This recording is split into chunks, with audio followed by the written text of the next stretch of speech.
Before we really get started, I have a quick announcement to make. Hopefully, this show will be going out in time for you to catch our appearance on. Oh, heck, it's podcast. You can always go back and listen, right? It's not like you have to listen live or anything. But on the 24th, on March 24th of 2015, we are going to be appearing, at least some small set of us. I know I will be there, and maybe some of my co-hosts, Nate maybe, and maybe Laura, probably, we'll see, will be appearing on Show Me Your Mic, which is a podcast about podcasting. Now, if that sounds incredibly boring to you, I'm sorry for wasting your time with this announcement, but if you're interested in how sausages are made and you want to listen to a show about sausage making, Show Me Your Mic is a pretty darn good show on the goodstuff.fm network hosted by Chris Enns, and it's all about podcasting. He does a really great interview style. The show goes out live, so if you're interested in listening live, it's going to be a really weird experience for me. I've never done a live show before,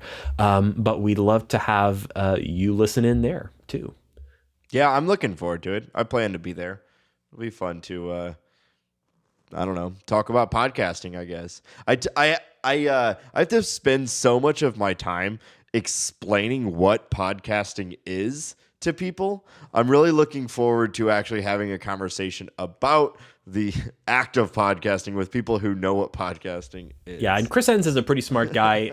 He knows what podcasting is at the very least, so I think it's going to be an interesting conversation. So if you're interested in that, join us there. Now on with the rest of the episode. What did you just drink, Nate? It looked like you were drinking maple syrup or something out of a container, like Chirani syrup. No, I drank. It's a beer, but I spilled on myself like a children.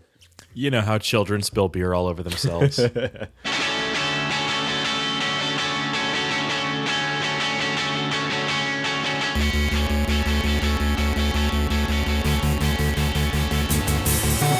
Welcome back to The Short Game. This is the show where we discuss short video games, the kind of games you can probably complete in an evening or a weekend, but more importantly, the kind of games that try things that larger budget titles just don't dare to try. I'm your host, Reagan Kelly, and of course this week, as always, I am joined by my three co-hosts, Laura Nash. Hello. And Nathan Heininger. Hello, how are you? And of course my twin brother and bro host, Shane Kelly. How are you doing, Shane? What's up, bro? This week we're talking about Life is Strange. And this is going to be kind of a different episode for us. Usually on the show we kind of do, I guess, reviews. I don't usually like to think of them that way because I don't know why. Well, they're not reviews because we don't rate things 1 through 10. Yes, which is an absolute requirement. Yeah. Or give a number of stars. I think more importantly, like when we're making that distinction, we try to only pick good games. Yeah. Like if we were a review show, we would have games where we're just like, don't play this.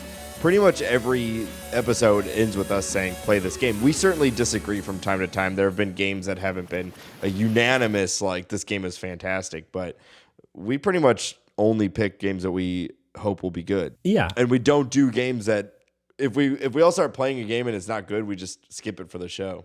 And that's what makes this a little bit unique because we don't know yet if this game is good. We know we enjoyed playing the first episode, but unlike Walking Dead, we've only played a part of the game.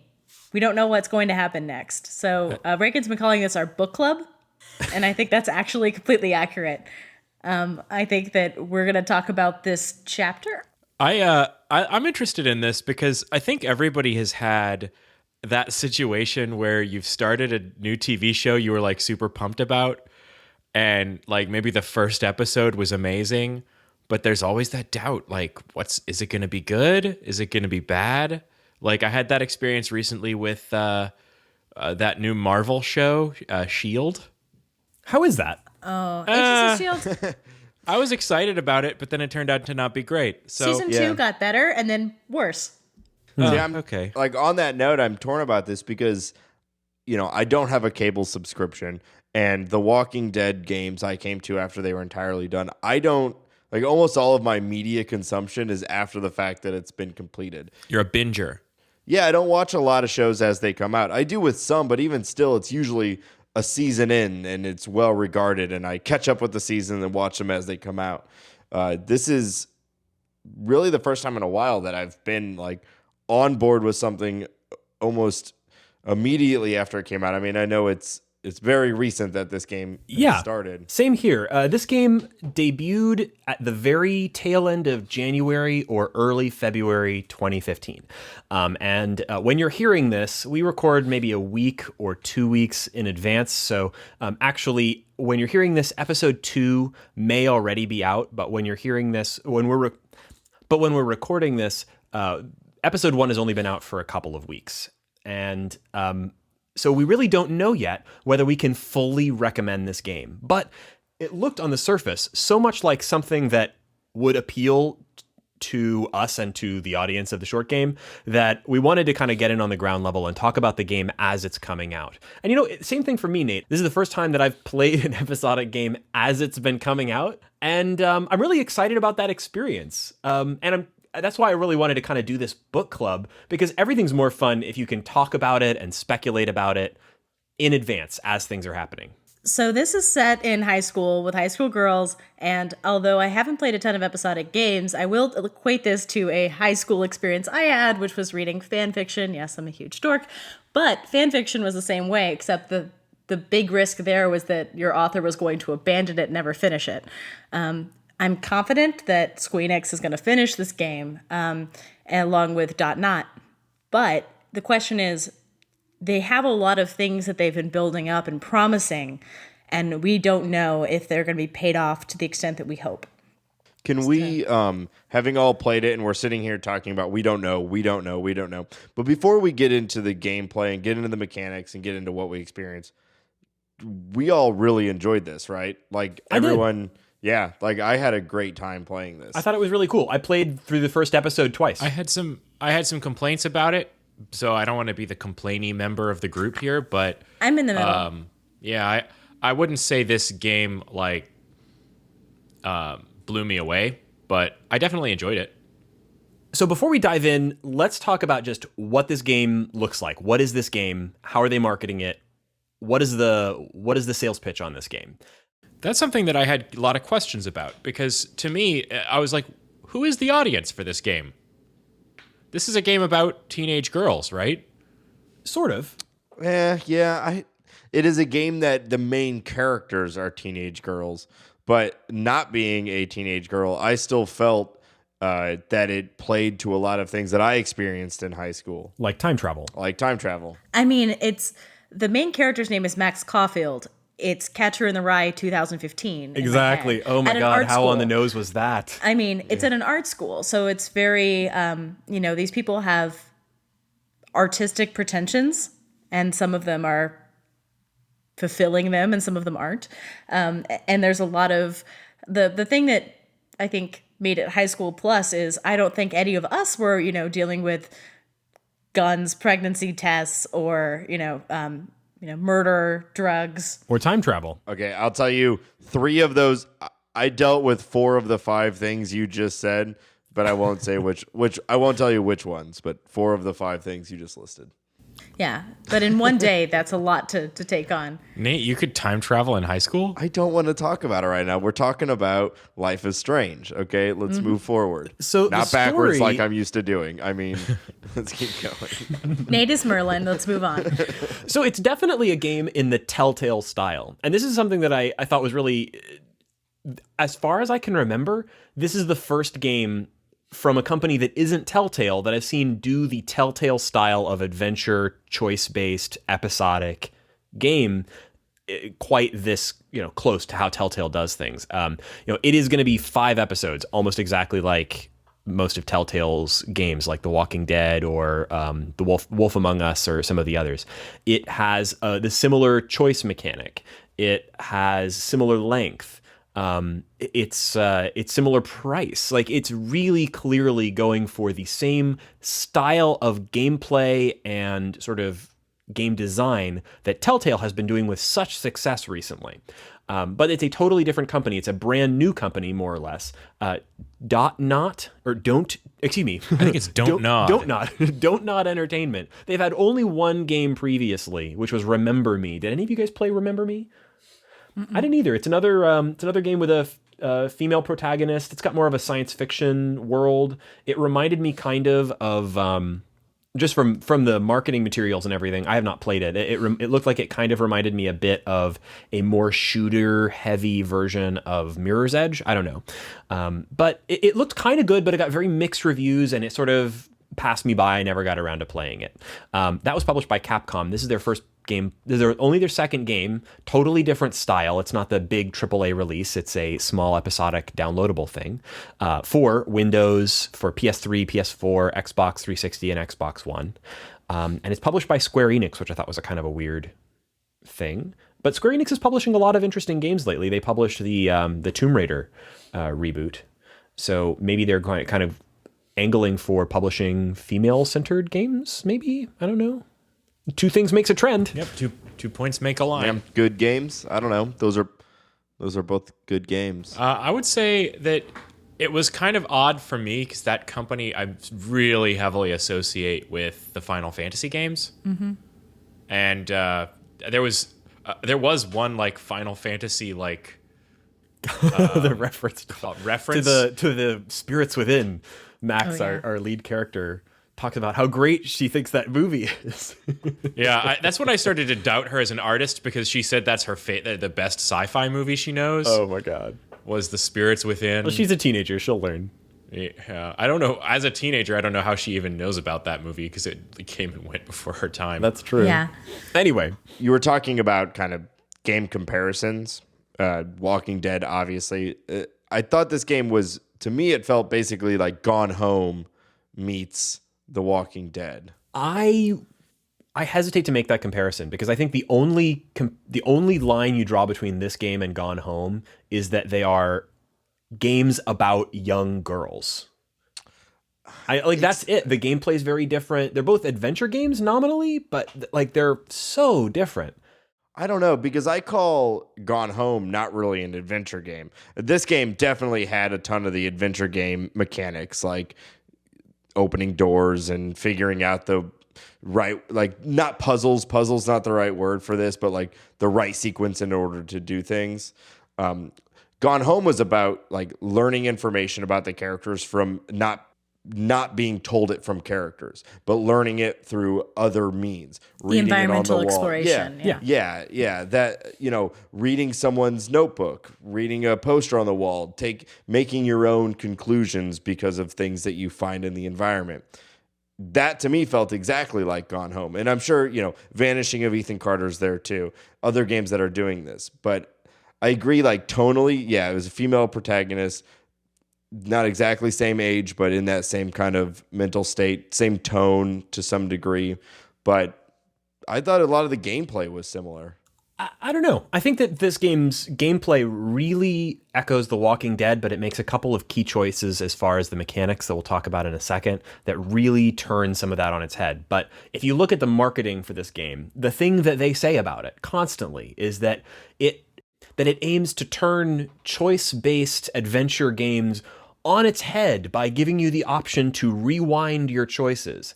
And that's the key sort of central thing of the game. Our lead character, Max, discovers she has the ability to rewind time. That's both sort of a plot element and also a key mechanic of playing the game. No matter what choice you make, you almost always have the opportunity to rewind and try something differently with your new knowledge and see how it plays out a second time or a third or however many times you want to play through each key moment in the game. And it's not just rewind your decisions. This is where that like kind of little baby puzzle element comes in, but things that are in your hands stay with you when you go back in time, or you can move forward, rewind in time, and you're in your new spot, but you're back where you were, so you can kind of, to the viewer, teleport a little bit. Yeah, sort of an interesting mechanic. Yeah, which I hope will develop even more, because my question is, if you grab someone and go back in time, do they go back in time with you? That's a good question. I hope they answer that. Well, you've got this one really real use in a puzzle in this episode, which is the paint can. We'll go back and talk about some of the details of the plot in a minute, and even some of the puzzles, such as they are. But before we do that, now's probably a good time for us to nominally have a spoiler break. Now, this game is all story, and episode 1, which is called Chrysalis, only took me about 3 hours to complete, and then I played it through a second time and only took about 2. I mean, it's very, very short. Yeah, and if you wanted to, you could probably finish this in 40 minutes if you just like boom, boom, boom, decision, decision, decision. But so you can go ahead and play this game right now. Nothing is stopping you. And because everything we talk about after here should be considered pretty serious plot spoilers, and since this is such a story-based game, I would strongly recommend playing the game before listening to the rest of our episode if you plan on playing it. If you don't, hey, why not? Just listen to our voices. We're very attractive people, even over the radio. particularly over the radio, let's be honest. Speak for yourself. Like more so over the radio than not the radio. They tell me I have a face for Skype. Audio calls. I'm not even commenting.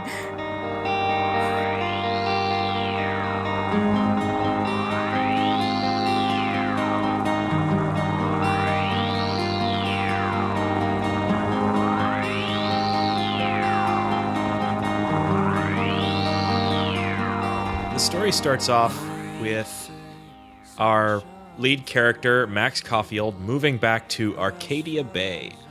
I think the first thing we see, though, is sort of a nightmare, if you will. She's awakening at a lighthouse. Wind is everywhere. She's stumbling around, and just as she sees the giant tornado, or possibly hurricane, I think it's a tornado. Swirling, some kind of vortex swirling towards the town, she wakes up.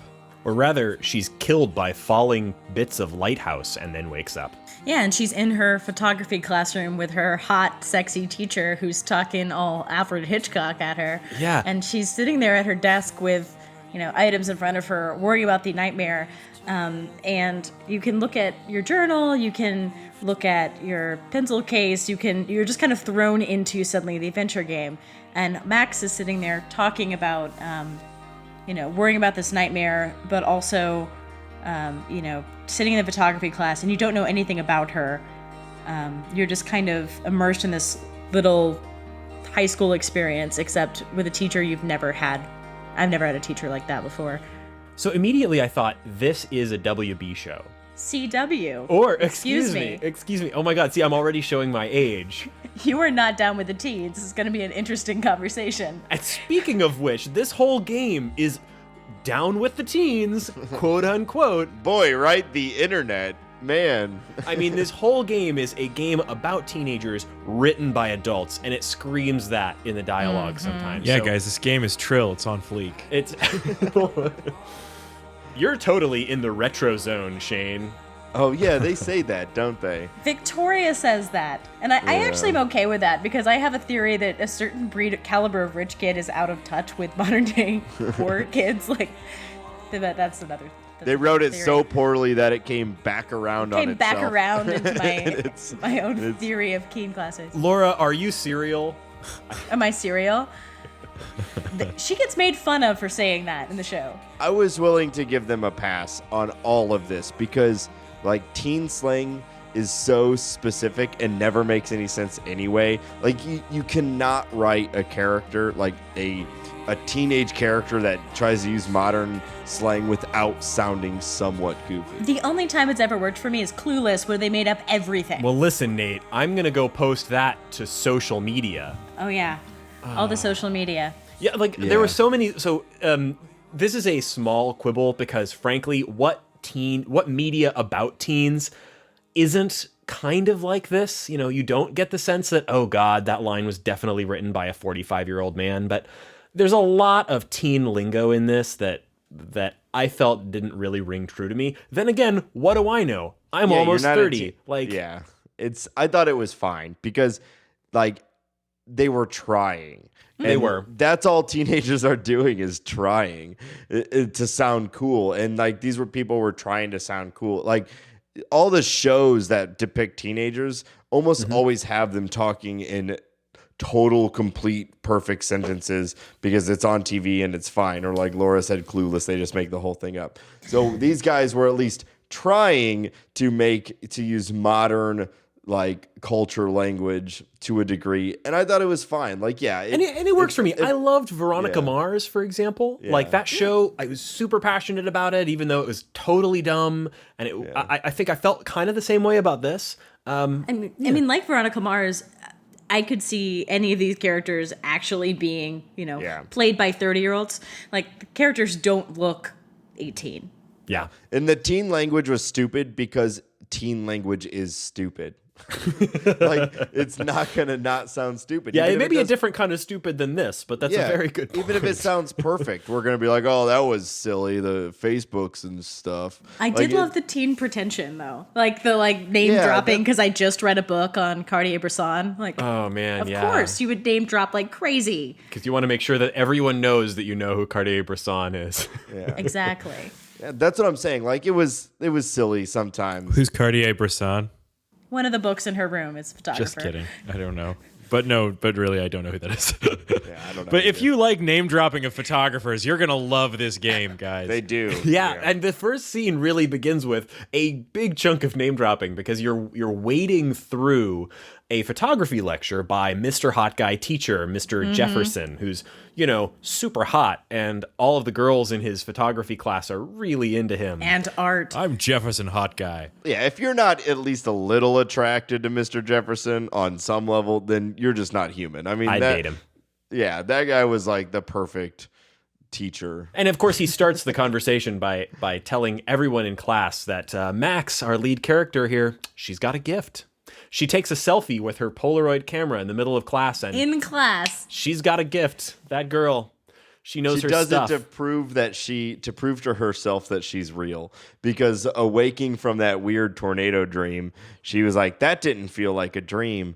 I should take a Polaroid picture of myself in the middle of class to prove that I'm real," which is not a thing you should do. No.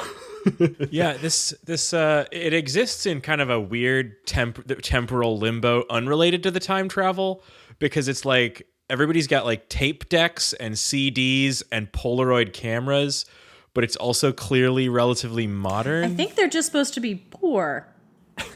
They're not poor. I No. honestly think those No, are just they're not. supposed to be poor kids. Like, No, they're not poor. They're all trying to be hip. Wait, It's at like Break Knees Academy, or what was it called again? Blackwell. It's Blackwell. Thank what you. it is. Okay, it's 2013. They say that. It's so what it is it's all like there's a whole thing with Max where she's like, analog is the way to go. So she carries a Polaroid camera because analog stuff. Yeah, and they're trading USB flash drives back and forth like no one's ever heard of BitTorrent. Like, Well, they BitTorrent save it to the flash drive and then hand it off physically. Right. Yeah.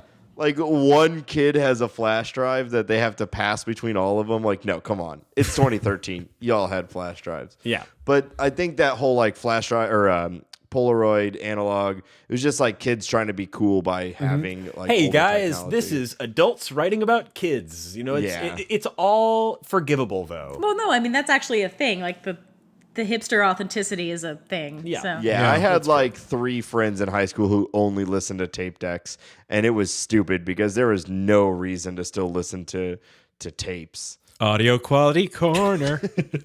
So we sit through this lecture by Mr. Jefferson, and it introduces some of the key characters, including Kate, the Christian girl in the class who's clearly depressed about something, and people throw a mean note at her saying something like, "Kate, we really enjoyed your porn video." So there's clearly something going on there that we haven't delved into yet. Drama. And Victoria, who is the mean girl of the class. I really liked Victoria. I thought she was great. I mean, she's pretty two-dimensionally mean. She's kind of a cartoon, but So your type. What's- excuse me. She starred in Freedom Planet. It was Shush. I mean, she leads the If you- Vortex Club, which is the top clique. She leads the top clique of being girls at the school, and she also has the hots for Mr. Jefferson, and so she just shows up Max in class. Yep, all the things are time, gonna be happening talking here. about daguerreotypes and getting all sexy with knowledge. If you think of the main character from Mean Girls, I can't remember her name, but it is like the same character. Oh yeah. Yeah. with short hair. Yeah. Yeah, with short hair. Yeah, and like a better wardrobe. She's got really cute cardigans. Oh yeah. Yeah. Guys, this cardigan is Watch cashmere. 2013. We sit through all of that, and then the huge inciting incident that goes down at the end of all this is Max leaves class, walks out into the hallway. By the way, the hallway sequence on the way to the bathroom, Max wants to splash some water on her face after this horrible dream she had in the middle of class. The walk to the bathroom was like my favorite part of the game. Yeah. You saw all of these classmates. It's a really interesting, diverse school. Basically, you're walking down a high school hallway, but every single person is having a conversation, and you can walk up to them and look at them, and Max will give a little bit of, inner monologue about them. And I've never seen a scene in a game that encapsulated a high school better than this. Everybody's active and doing something. What was perfect about it, and at least what hit me, rang so true to me, is that she walks out of the class and she puts on her headphones. And so it's kind of like a indie folk song that's playing over top of it, kind of cheesy, but it works really well. And for me personally, honestly, that's how I spent most of my time in high school. Is I'd get out of class and I'd put my headphones on and I'd walk down the hall and just listen to music. And so, yeah, it's been done in TV shows. It's been done in movies. That's not a new thing. But to actually play it in a game, it felt great. Yeah. To all of you American girls, it's sad to imagine a world without you. American girls, I'd like to be part of the world around you. Yeah, they did a great job with the music on this. It really enhanced the sort of... They were clearly going for a kind of a indie movie, this little bit hipster aesthetic with it, and they picked really good music. The song that you're talking about there was To All of You by Sid Matters, and I'm going to drop that into the episode here. It was a really neat song, and actually I loved all of the music in this episode. I hope they keep that up. Yeah, there's actually a weird meditative quality I wasn't expecting in this game, where there's times where you can jump out of the storyline and just relax. She's having a terrible, terrible, terrible day, and there's times where you can opt out to just sit, listen to music, and relax for a second, Or take a second and read your journal. Read your journal, sit on a swing, lay on your bed, play your guitar. There's times where you can opt out of the urgency of the story, and the time rewind helps with that too. You could sit and relax because you can always go back. Yeah. So she gets through this hallway and into the bathroom, and notices a little butterfly and starts trying to take a, Polaroid photo of it, and then in walks this guy into the women's bathroom, and he's psyching himself up in front of the mirror, and then in walks a chick with bright blue hair, and they start arguing about something about drugs, something about money, etc. And then this guy in the fancy jacket shoots the blue-haired chick. Yeah, it should be noted she's like, it doesn't matter how much money you have. He's like, you don't know what kind of power I have. I'm Nathan Prescott. I run this city. And she's like, no, I don't care. And then she gets shot in the stomach. It's super dramatic. A high school Capone. Yeah, Nathan is probably the worst character in the game so far, and I have hope that in the 4 episodes still to come, they're going to improve Nathan, make him a little more three-dimensional. I'm interested in what's going on with Nathan, but so far, he is a page ripped directly out of the psychotic high school boy playbook. He is he is as two-dimensional as you can possibly get. I mean, he shoots this girl, and he says, oh, this is a crappy day, and walks out. Not a moment of remorse or freaked outedness or anything. He is 100% psycho. And so far, there's not a whole lot to depth to him or anything really interesting other than the fact that he is a ticking time bomb. This girl, who we later find out is a pretty important character, Chloe, the blue-haired girl who's in the restroom, gets shot in the chest or stomach or something, and Max is so freaked out that she immediately dashes out and kind of holds out her hand, and suddenly we get this weird visual effect, and suddenly Max is back in her class from before. She's back at the beginning of the lecture with Mr. Jefferson, and she realizes that she's just somehow rewound time. And from this moment on in the game, you can 100% rewind time whenever you want. You can roll back the clock at any moment. Almost. Yeah, almost. And up to a point. You can't like trip, hold your finger down on the button, and rewind to the beginning of the game. Right. There are little baby checkpoints. Yeah, all you can throughout rewind within the current scene, interaction, Yeah. conversation, usually. And there are a few minor exceptions to that. But generally, Max can now rewind time more or less whenever she wants, more or less however far she wants. She experiments with it a little bit, and she gets some answers right in a little pop quiz of Mr. Jefferson's that she didn't get right before, and she has a slightly better interaction with Victoria and Kate in the room than she did before. Yeah, and my favorite thing was that you could use time rewinds for very mundane things, like a girl says, "You don't even know your name. You don't even know my name," and you guess wrong.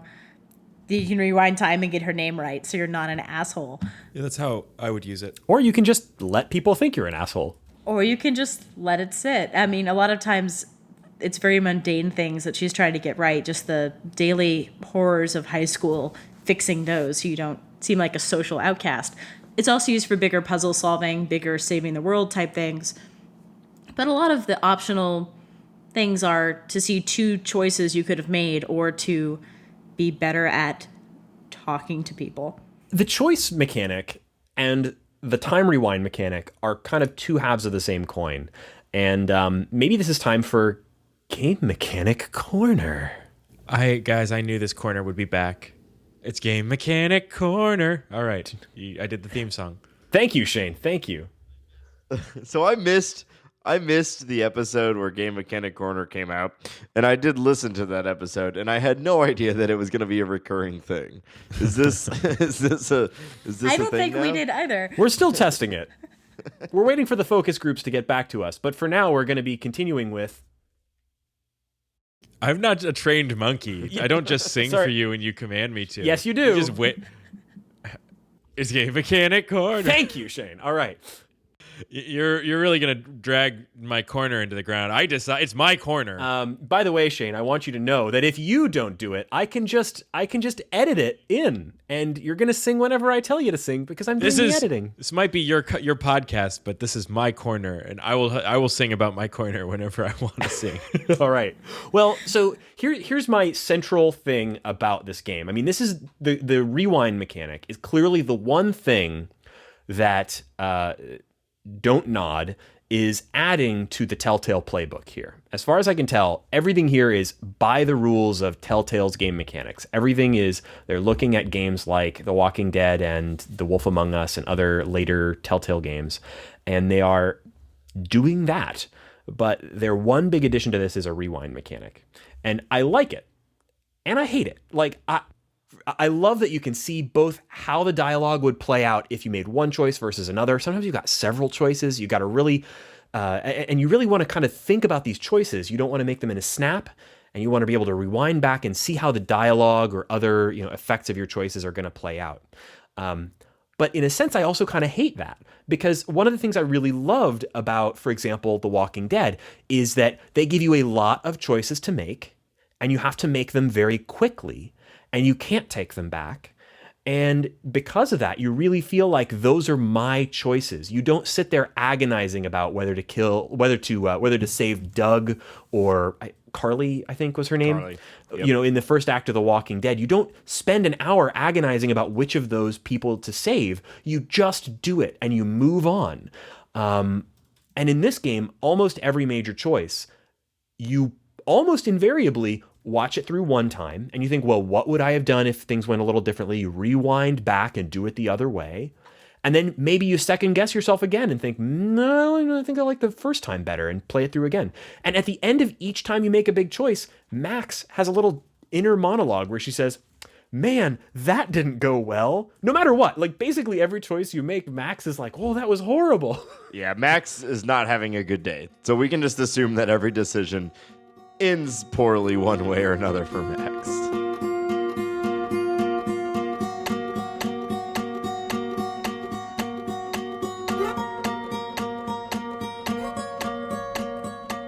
Yeah, this actually addressed two things that point and clicks. I always am bothered in video games. It happened in the Swapper. It happens in every game where there's a voice that's yelling like, oh, this is super urgent. You got to get there fast. And you know damn well that nothing's going to happen until you get the 3 things on the fetch quest and go. Like, nothing is going to actually be... You feel a sense of urgency, but it's false. This undercuts that completely because you can rewind time, so it doesn't matter how long you spent wandering around, looking at things in the room while people are there. That's gonna just get wiped away. Yeah. So it undercuts but explains away that. And the other thing, some of the agonizing I was okay with because it brought on those high school feels where things do feel like momentous decisions and you can see both sides and you have to weigh them more. I feel like decisions became more practical as I got older. It did help get a little more angst being able to see both sides. Yeah, I actually thought that this system added more weight to the decision making. Because like you said with Walking Dead, they are trying to do, it's a survival situation. You make your decisions, you go and you live with them. There's nothing you can do to change it. But with this game, you make a tough decision and then you have the opportunity to see how it goes the other way. And now you actually know the outcome for both, but you don't know the long-term effects. And they do that thing just like in the Telltale games where after you make a particularly big decision, it'll say up in the top left corner, this decision has consequences. Mm-hmm. And it doesn't do it for every decision you make. It just does it for the big one. So you finish it, you make your decision, it says this decision has consequences. So you go, oh crap. Well, I have to really think about this one. Mm-hmm. Whereas in the Telltale, you're just like, boom, that's what I did. I guess that's what I'm going with. Doesn't matter now. Move forward. This one, I sat there going back and forth. I didn't rewatch them over and over and over, but once I knew both sides, I sat and really thought about it. And I thought that they actually had more weight because of that. Yeah, there's no urgency, but there's weight. This reminds me of something that we saw on in that... Well, Laura, you put together that great storify of the live tweets from the developer of 80 Days at GDC. Nice plug. And I think she said something along the lines of the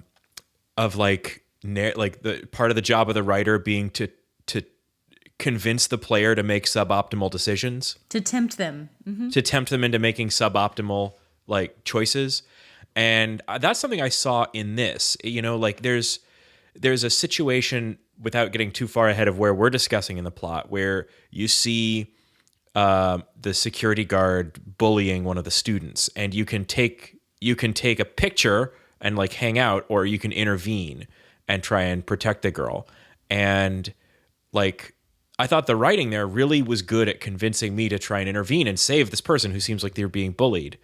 But later on, you might start to realize that might not have been the most optimal decision for keeping all your choices later, or being able to have the great outcome later on. That's the thing. We don't know what's the optimal decision. Yeah. And so just like with we keep bringing up Walking Dead, but just with the way you play what's his name, Curtis in The Walking Dead, you almost decide how you're gonna play him, and you alter your decisions around that. For me, I tried to play Max. I tried to play it as if I was there. I tried to answer the things like, what would I most likely do in these situations? But you can also play it you know what? No, I'm going to be hardline. I'm always going to tell the truth, or I'm going to try to stay back, or I'm always going to stick up for the little guy. You have these options all throughout the game, and you just don't know what it's going to do. And we really don't know what it's going to do because we only have this first episode. Yeah, I'm really looking forward to getting the rest of the game, getting the next episode, because so far we don't really see a lot of the big effects of our choices. I kind of wish there were more, something like The Walking Dead.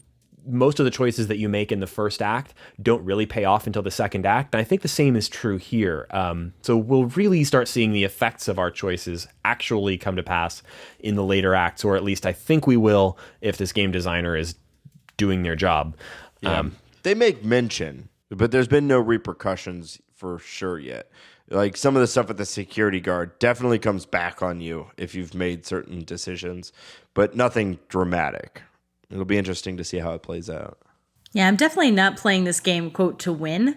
I'm playing the game thinking through of the Yeah, in my mind, if I could rewind time, or if I was a character that could rewind time, I would try to be a better person by doing it. That Spider-Man type thing. Like, I would think that I should be a better person because I rewind time. I would just So win I'm the trying lottery. I mean, I would probably be an ass, but like, if there's an occasion to be better, I would try to do that. If I left stuff on the floor, I would clear the evidence. That kind of play. Like, of course, I would take the benefits of rewinding time anytime there's a benefit. So, Lori, you're just saying like you're playing this game as though you want to be better. Nate, you're playing it like, oh, I want to play this like it's me. You know, what kind of choices would I have made?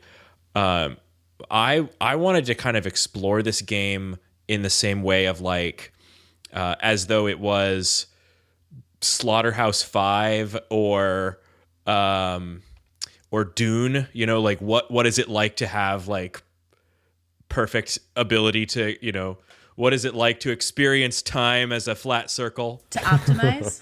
Okay. And that's something that I thought I might get out of this game. And I think that's a long shot that angle is really going to pay off.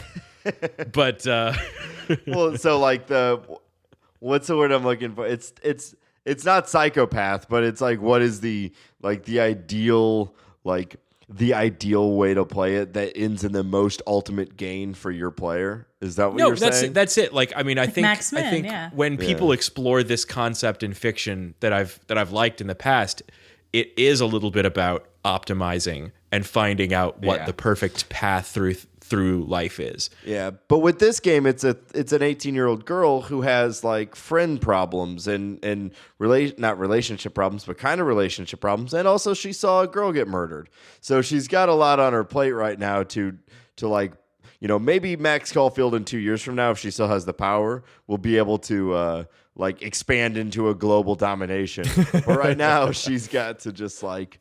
This year, Arcadia Bay. Next year, the world. The Harkonnens. No, exactly. I don't know. That's just what I was. That side of it interested me. She's no Muad'Dib, but she's definitely making people like her better.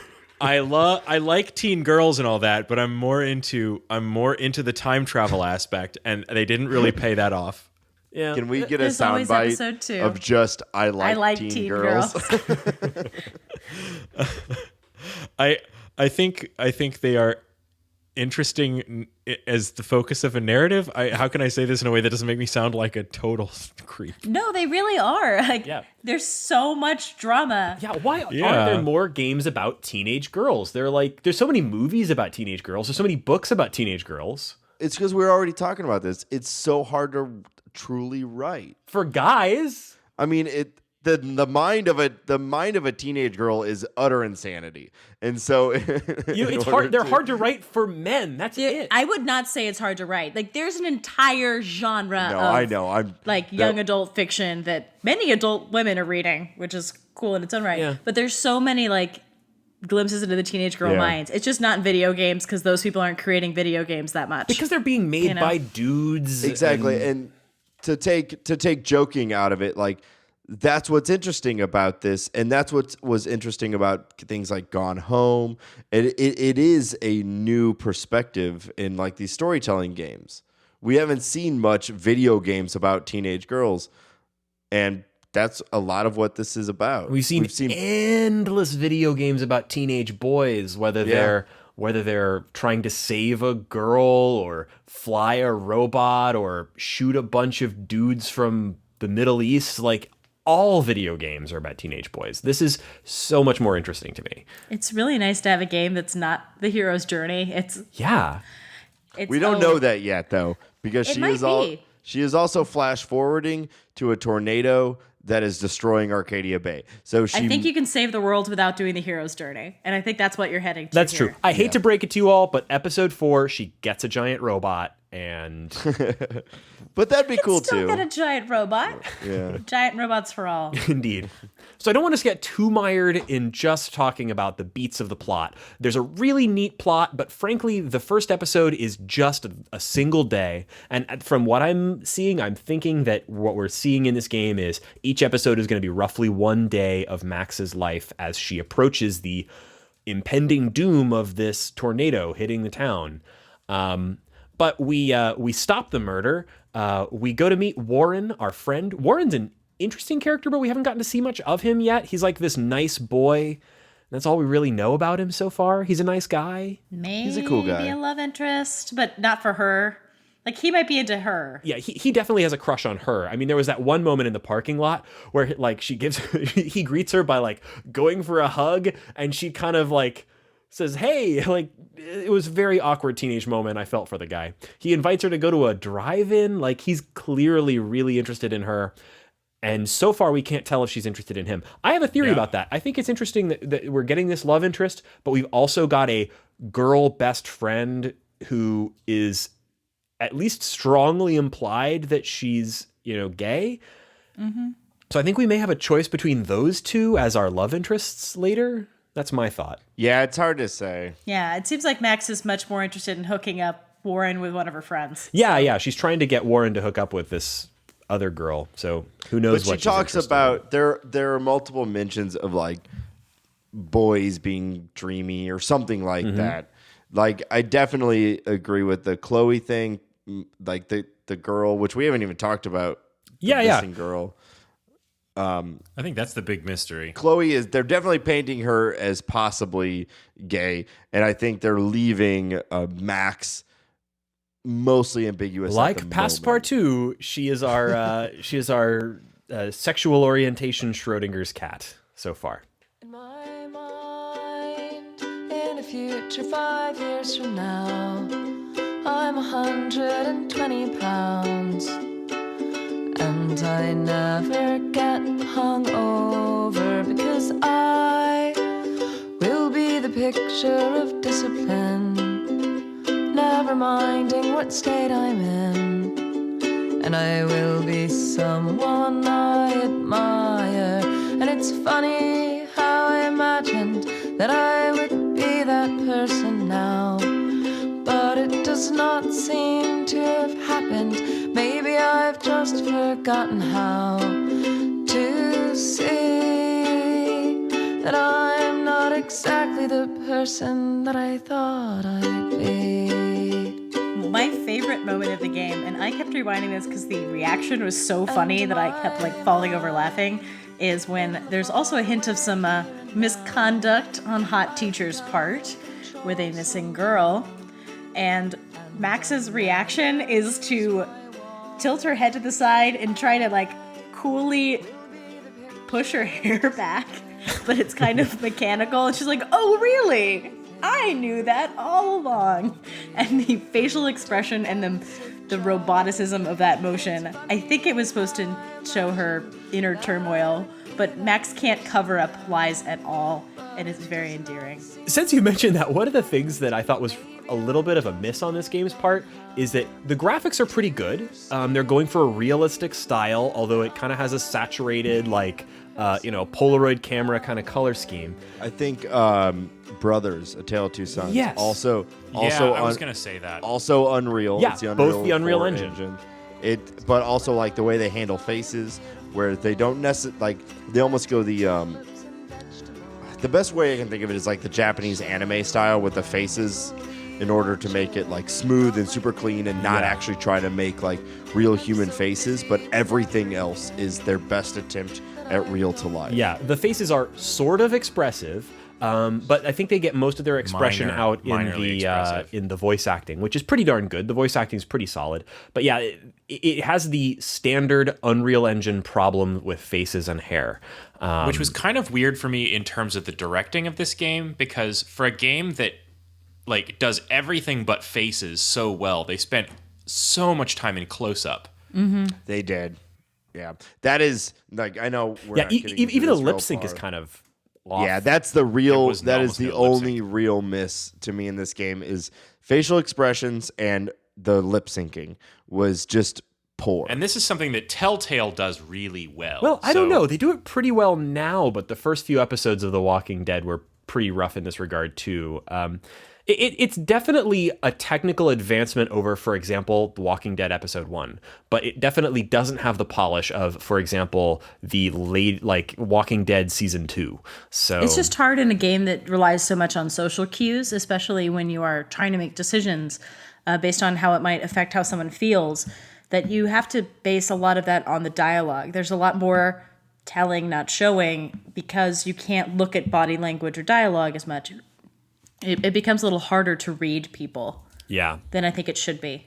It just comes off a little less than what we were hoping for, and that's It's my more only. somber. Yeah, it's totally decent. Like, it never really took me out of it, but Totally, it is over the top. All right. yeah, but it's not great, but it's fine. The graphics are pretty. It's fine. It's only the faces that are ever a little bit off, and they're fine. They're fine. They're totally serviceable. But yeah, I love the Unreal Engine. I think it can paint some very pretty pictures.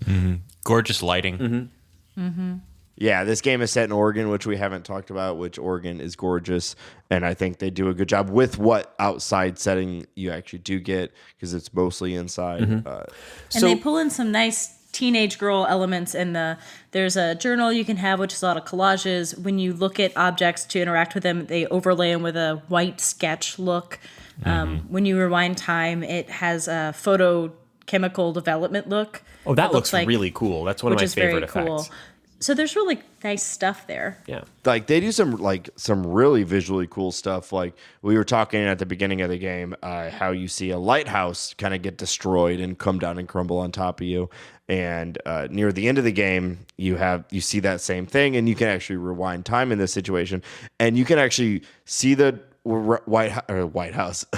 What does this Independence Day? The lighthouse crumble, and then rewind time and watch it rebuild and then crumble and then rebuild and then crumble. And I just actually sat and watched that a couple times because I thought it was pretty cool. Yeah, that was actually really cool. Those sequences and using the rewind mechanic there was pretty technically impressive. So the game does a lot of technically impressive things. I think that they either didn't want to put a lot of money and time into getting the facial, like doing face animations and lip syncing, or they were limited by the engine. I'm not really sure, but it's fine.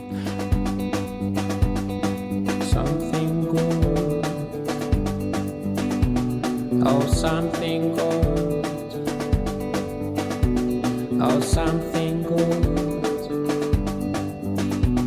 Oh, something good tonight. Make me forget about you for now.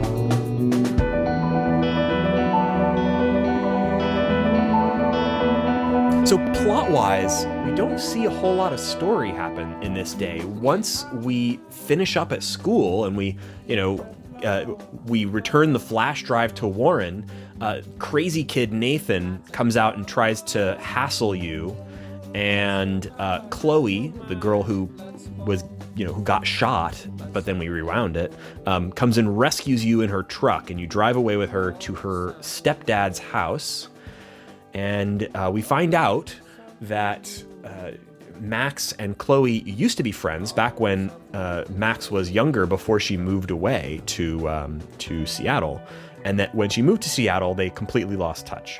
And Chloe went through a whole bunch of problems during that time and has become this sort of, I guess, like punk skater chick, kind of. Seemed like Max could still skate a little bit too. And her stepdad is the main security guard at the Blackwell school, and he appears to be, at this point, I don't know if he's necessarily the main protagonist, but he is definitely a bad guy.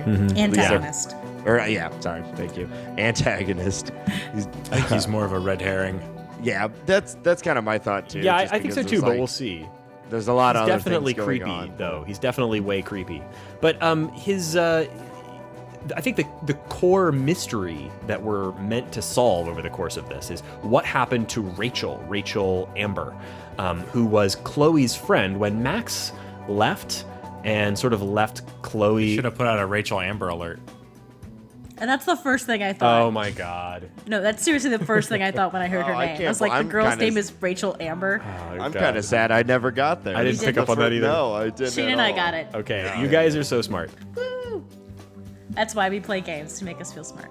So Rachel Amber is missing, and she was sort of Chloe's friend slash maybe girlfriend when Max left. You know, Chloe was heartbroken when Max moved away. Even more heartbroken when apparently her dad died, I guess, or is he just gone? I'm not totally clear on it. I think he died. Yeah, I think he died. And left entirely alone with her mom. Then the new dude is there, stepdad, who's a Step douche. step douche. He's a step douche. And so her only consolation was her close friend and maybe girlfriend, Rachel Amber, who's now gone missing. And that's the sort of the key mystery of the game that we're trying to solve, is what happened to Rachel Amber. I'm really looking forward to kind of solving this mystery. I think all teens stuff is better with a mystery when you got it's a Veronica Mars, Boxcar Children, Hardy Boys type deal. Did the Boxcar Children solve mysteries? Yeah, of course I they don't did. remember that at all.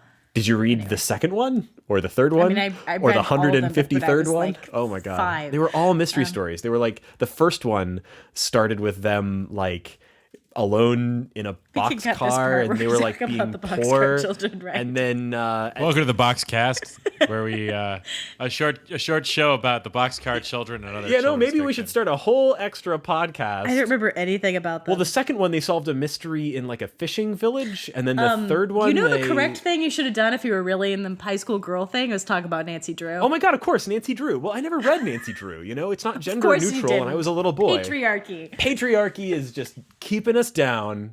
Is Nancy Drew better than the Boxcar Children? Should I be having my little boys read it? I mean, Nancy I don't have Drew any is little boys, the hottest, best detective on the planet, and her overweight friend is funny and has it on to get off a good boyfriend. It's pretty terrible. Gender politics in that book are whack. Well, they're all bad, but it was the was the past, 90s so. or 80s or 70s. But she rescues her boyfriend every book, pretty Perfect. much, which is great. So we're Nancy Drewing it up, trying to find Rachel. We're Amber. Encyclopedia Browning it, guys. And There was actually a series of children's books called Nate the Great, and he was also a detective, and they did not get nearly as popular as all the things you just mentioned. And it was probably just riding on the coattails of these other children detective things that were super all popular. children are detectives, apparently. Yeah, but Nate the Great, I had all of them. Well, of course you did, Nate. Yeah, I think you can understand why. Mm-hmm. Yeah. Children's Literature Corner. I'm keeping all of this, by the way. Please don't. We'll have no listeners. Reagan, I just thought you really meant that this was going to be a book club podcast now. Well, maybe it will be from now on. Do you want to go through the choices? Yeah, let's talk choices, so guys. yeah. Just like Let's vote on what we did? Yeah. So wrapping up the story, let's talk about some of the choices that we were given during this episode of the game and how we chose, because I'm really interested to see sort of...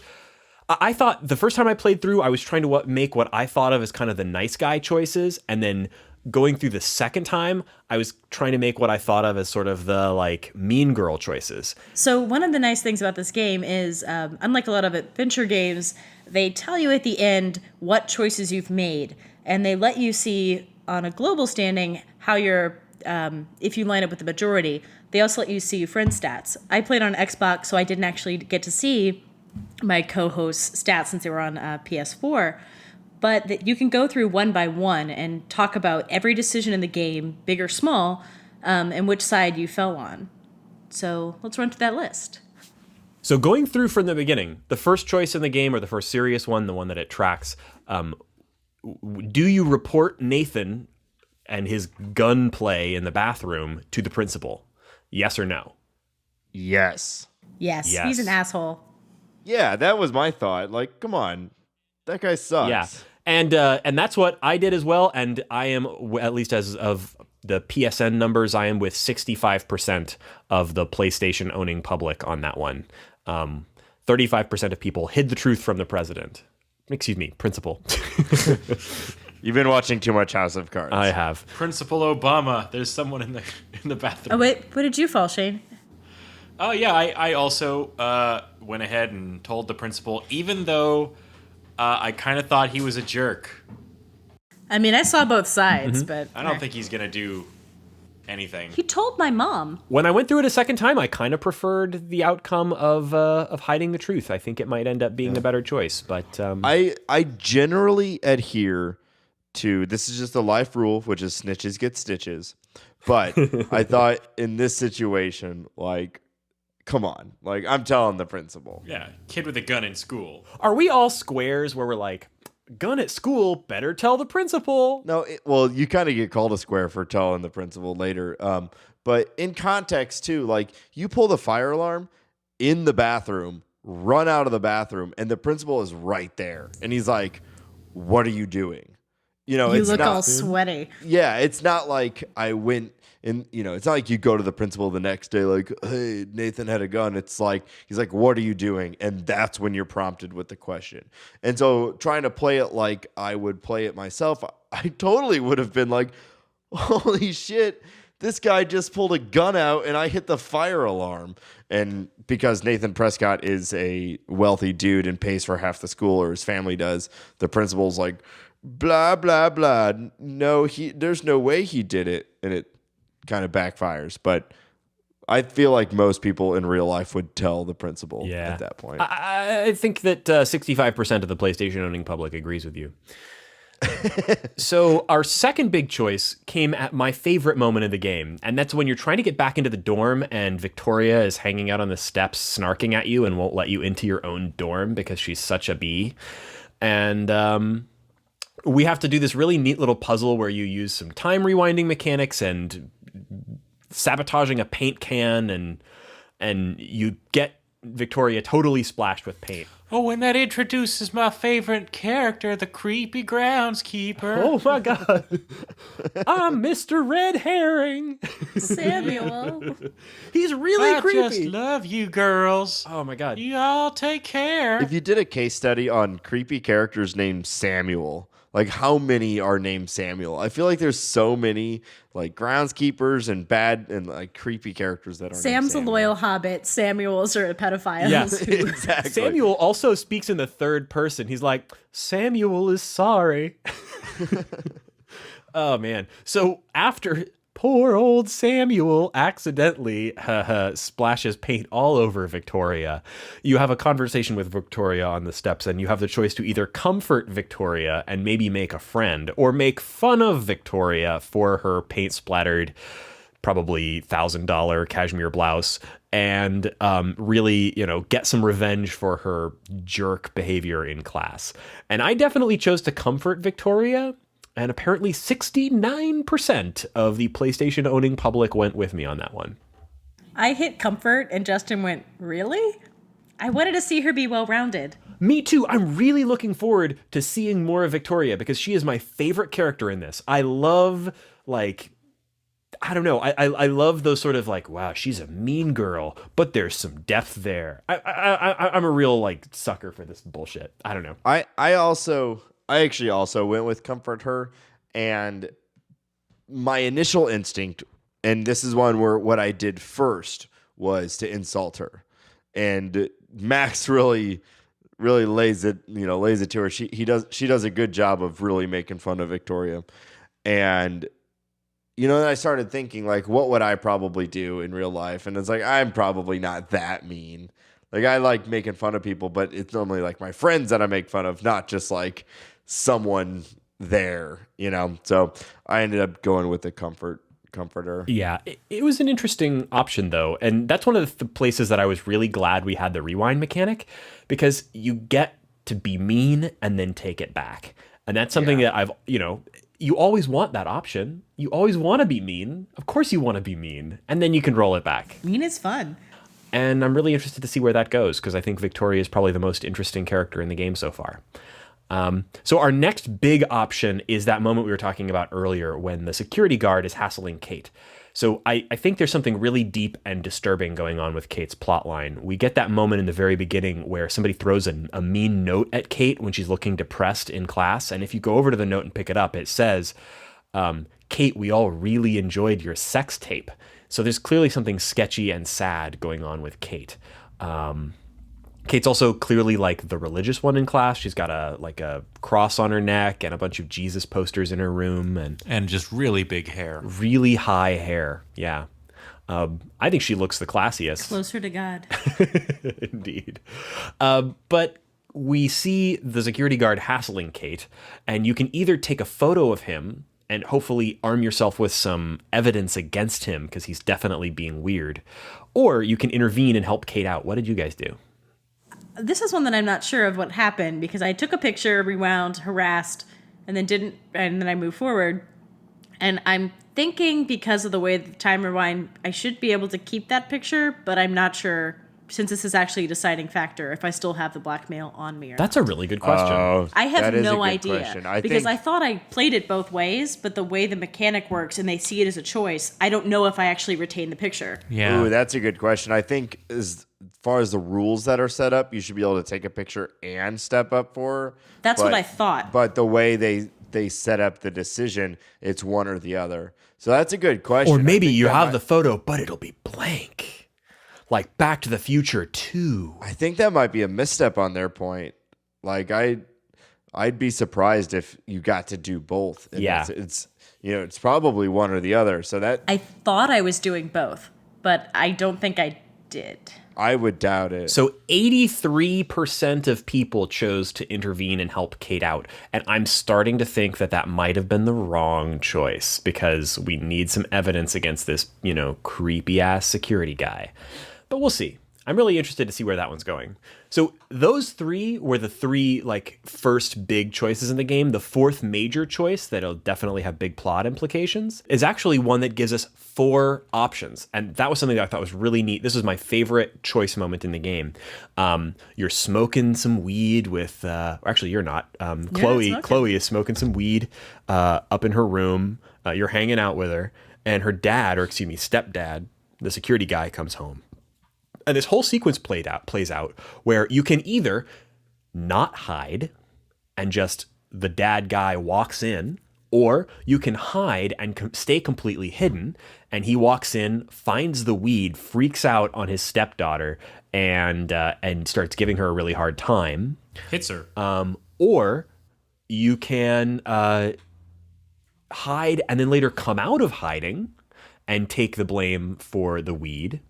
Or you can come out of hiding and blame Chloe for the weed. I didn't actually know how to do that because when I came out of hiding, I automatically took the blame and I was like, I don't want to take the blame for this weed, but my character just did it. I was like, oh, okay. Well, I'm not I didn't see that 100% as an on that option. one, but I'm pretty sure that you can. No, Although I think a lot of people didn't notice that option because that option, blaming Chloe, is only 2% of people blamed Chloe So- for the weed. I didn't get that choice. Yeah, I I did did at least that, and once, it was but I not rewound nice, it. and I rewound it.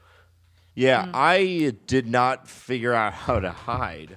I didn't know that was It was actually a option. little tricky. It took me several times to figure it out because if you open the closet, her lamp falls against some things and causes a little So you move avalanche. the lamp but first. you have to move the lamp and then open the closet. Yeah, and that makes sense now because there are other puzzles where you have to move something first before you can move something else.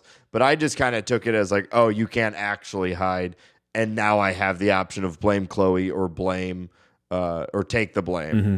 So I just took the blame because that's what a real friend does or something. Mm-hmm. But I didn't realize you could actually hide until those percentages came up at the end. I think this one is probably the choice with the biggest repercussions in the story, or at least that's my guess. Because when I played it through, I chose 2 different ways on this. One time I stayed completely hidden, and the other time we took the blame. And taking the blame means that Chloe reveals to you that she has a gun. I mean, it's that's a big deal. She stole her stepdad's gun. I feel like I might have entirely missed that. It might not have happened. It may not have happened. I'm not sure. Yeah. Because like I said, there's 4 possible choices You here. hide and come out. She thinks you're baller because you actually had the opportunity not to reveal yourself, and you did. Yeah. So I think seeing the gun is only something you get if you hide and come out. Oh, see, I just took the blame out of the gates, and I did not know she had a gun. Yeah, staying completely hidden means I stayed completely hidden in my sort of good girl playthrough because I didn't want the security guard to see me smoking weed and possibly tell the teachers and end up taking away my scholarship. But in my, more Mean Girl playthrough, I decided to take the blame, and well, we learned something pretty important at that moment. So I felt like that was a choice with really immediate effects and an interesting payoff. I was really pleased with that one.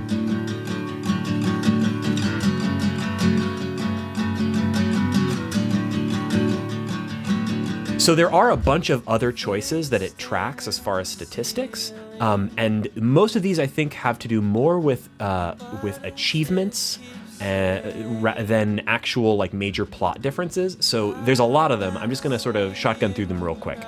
Yeah, they do say after you do some of these that they will have consequences, but they're probably not major. Yeah, they definitely are going to have some kind of consequence, but it's really unclear how major they are going to be, and we'll see with the future episodes. So there's a kid at school who you can either let him draw your portrait or say no, and that one seems pretty split, 50-50. I didn't let him draw my portrait. I thought that was weird. Didn't talk to him? I didn't talk to him, yeah. Yeah, if you don't talk to him, then you don't get that option at all, and it chooses for you that you didn't let him draw you. I let him draw my portrait, and he put it on freaking Facebook. Did it embarrass you on Facebook? No. She was just like, oh, he's so talented. Oh, okay. That's interesting. There's a science teacher who's got a petition about trying to prevent them from putting up cameras in the school. You can say yes and sign it, or you can say you don't have time. I chose that I didn't have time. And that was mainly because I thought, well, there was just a shooting at the school. Maybe we should have goddamn cameras.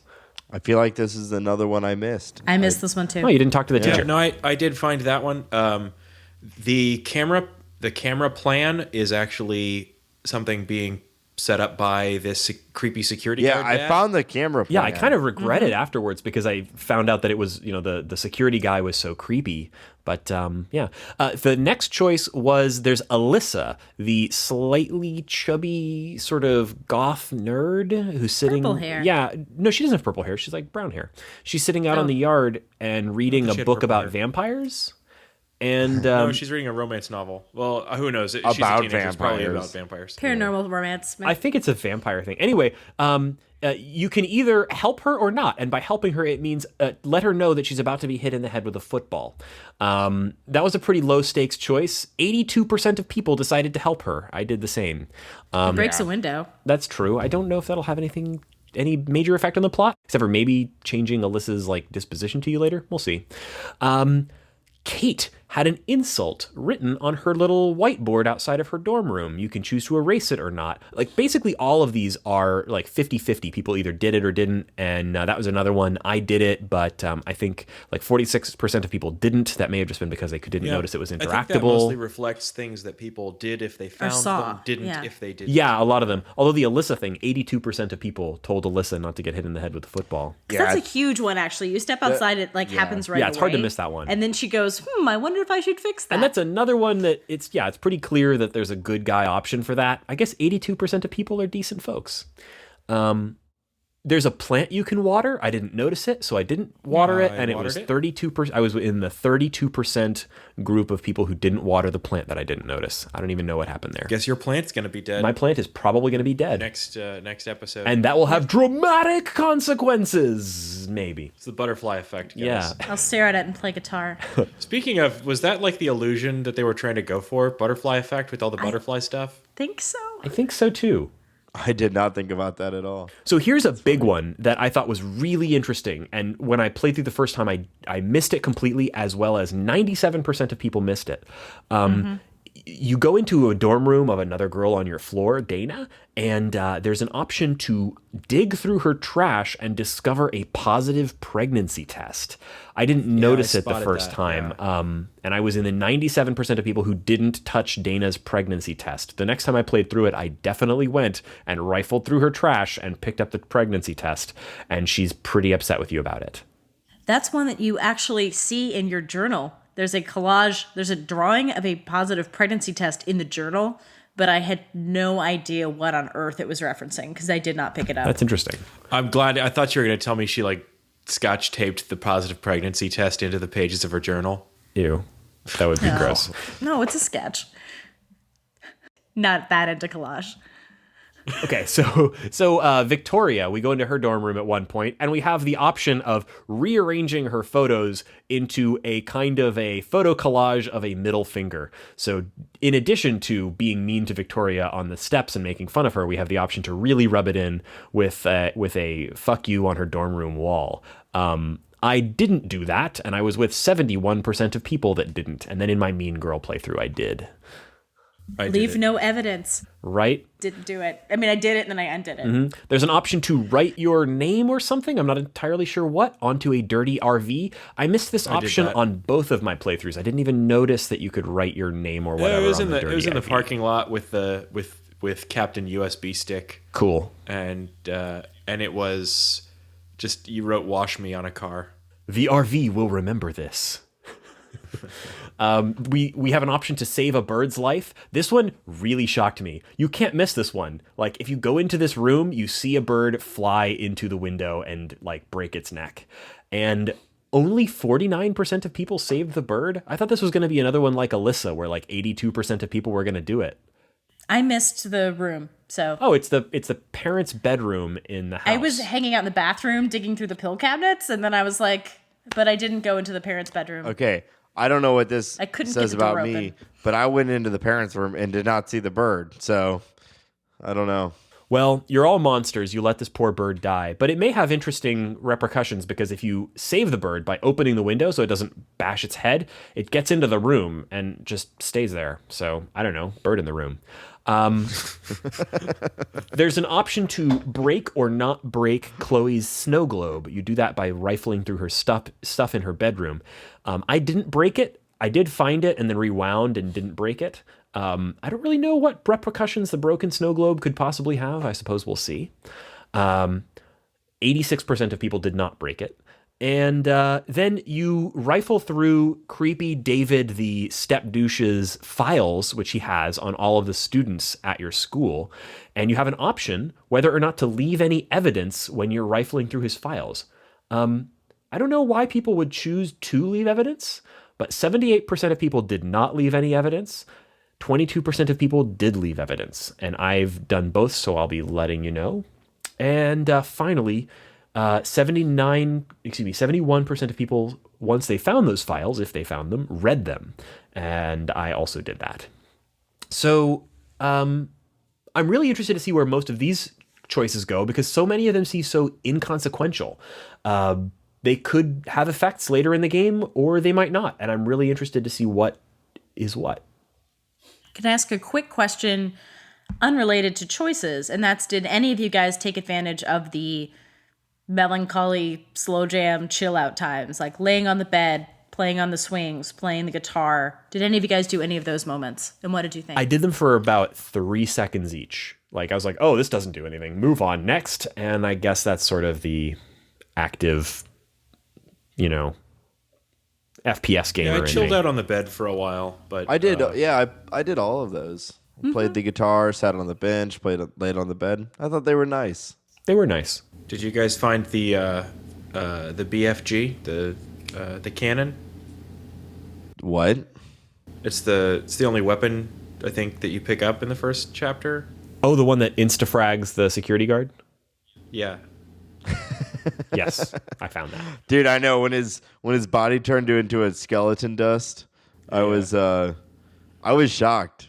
I did not see it going that way. Man, the things you see when you keep that bird alive.